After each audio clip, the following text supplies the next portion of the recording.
warahmatullahi wabarakatuh. Halo semuanya, kembali lagi di channel YouTube saya, Sri Wijayati, NIM 2019-33159 dari Program Studi Pendidikan Guru Sekolah Dasar kelas 6D.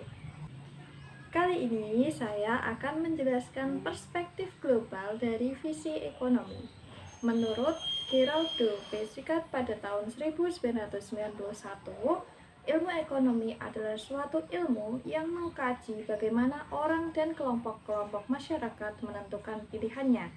Manusia mempunyai keinginan yang tidak terbatas. Untuk memuaskan bermacam-macam keinginan yang tidak terbatas tersebut, tersedia sumber daya yang dapat digunakan. Berbagai sumber daya yang tidak tersedia dengan bebas karena sumber daya langka dan mempunyai berbagai kegunaan alternatif. Pilihan penggunaan dapat terjadi antara penggunaan sekarang atau hari ini dan penggunaan hari esok atau di masa yang akan datang. Berdasarkan konsep pembahasan ilmu ekonomi, menyangkut berbagai aspek yang meliputi yang pertama yaitu menentukan pilihan, yang kedua yaitu keinginan yang tidak terbatas, yang ketiga, persediaan sumber daya terbatas, bahkan ada yang langka. Dari aspek-aspek tersebut, dapat dijelaskan bahwa perspektif global dari visi ekonomi terkait dengan waktu hari ini dan hari esok, sedangkan apa yang diperspektifkan terutama berkenaan dengan keinginan yang cenderung tidak terbatas, bahkan langka, dan adanya penggunaan alternatif sumber daya lainnya. Perspektif dari hari ini sampai dengan atau hari esok yang mendatang terkait luas dengan pertumbuhan penduduk, kemajuan dan penerapan iptek dalam proses produksi serta distribusi kebutuhan yang cenderung tidak terbatas kuantitasnya, dan akhirnya persediaan sumber daya yang dibatasi bahkan sampai dengan langka. Penggunaan sumber daya alternatif sangat berkaitan dengan iptek dan kecenderungan kebudayaan. Dalam perspektif kependudukan pada abad ke-7, pada tahun 1986, menurut perhitungan Lembaga Kependudukan Dunia, yang telah terjadi pada peristiwa penting dengan tercapainya angka 5 miliar jumlah penduduk di dunia.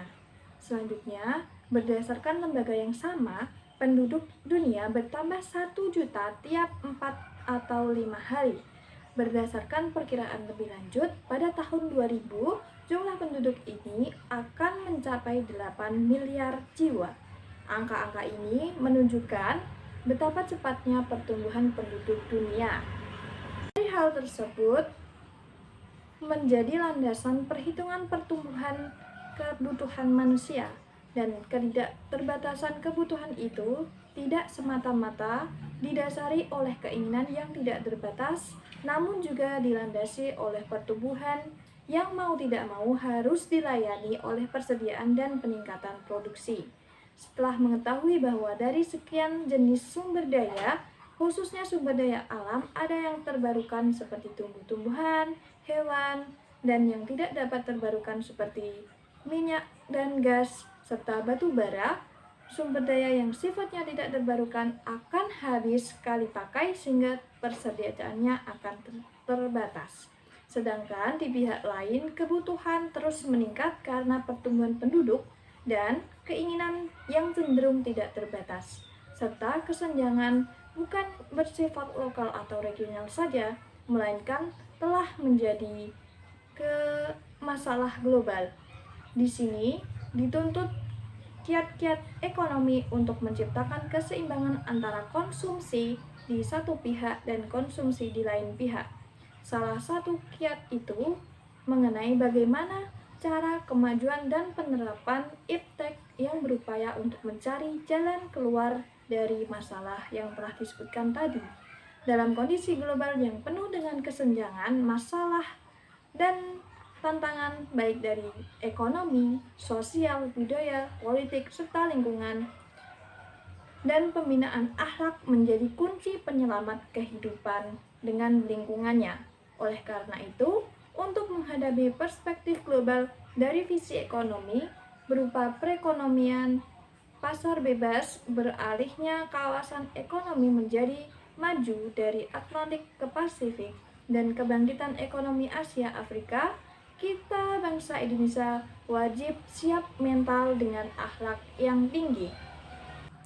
Nah, tantangan global di bidang ekonomi tidak akan kunjung mereda, di mana penyediaan sumber daya manusia seperti generasi muda Indonesia menghadapi pada abad ke-21 ini dengan arus globalnya, maka wajib dirintis sedini mungkin.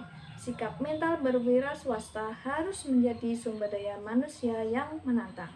Kesimpulan dari eh, penjelasan pada perspektif global dari visi ekonomi kali ini yaitu mengenai terkait waktu di mana hari ini sampai dengan di masa yang akan mendatang, sedangkan apa yang diperspektifkan terutama berkenaan dengan keinginan yang cenderung tidak terbatas serta persediaan sumber daya yang terbatas bahkan bisa dikatakan langka dan adanya penggunaan alternatif sumber daya yang lainnya. Sekian penjelasan mengenai perspektif global dari visi ekonomi yang dapat saya sampaikan. Kurang lebihnya saya mohon maaf. Sampai jumpa di video selanjutnya. Bye-bye. Assalamualaikum warahmatullahi wabarakatuh. Terima kasih.